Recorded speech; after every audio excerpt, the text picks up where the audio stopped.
Presented by Unique Films.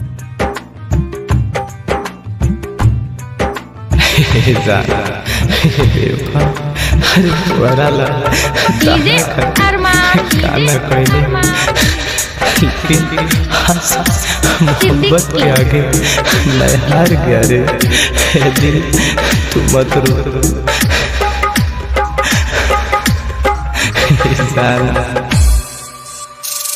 पावेला उनके हम ता हो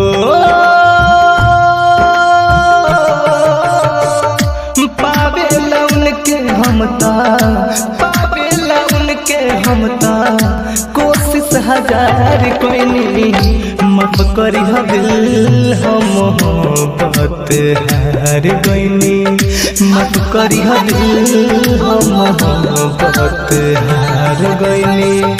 बेवफा से प्यार करके बेवफा से प्यार करके तोहार गुनगार भइनी माफ करी दिल हम मोहब्बत हार गईनी माफ करी दिल हम मोहब्बत हार गईनी। Bombay digital recording studio Chhapra.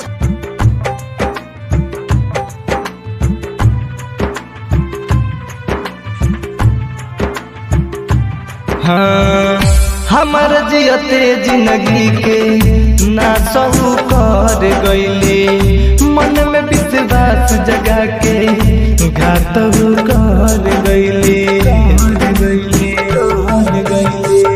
हमारा जियते जिंदगी के ना सहू कर गईले मन में विश्वास जगा के घात कर गईले घात कर गईले। समझे न पवनी उनके हो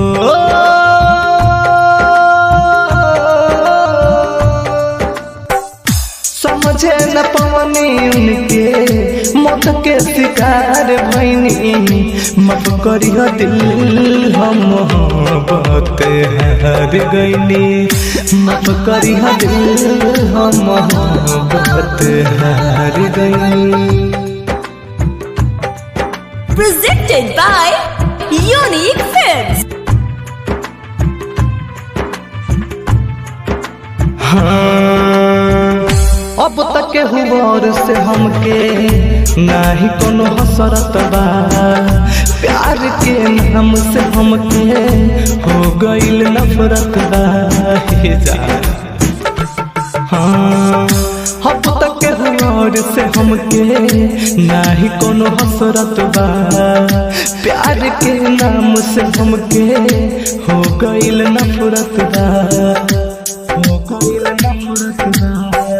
घायल मेरा तुंजे खोता हे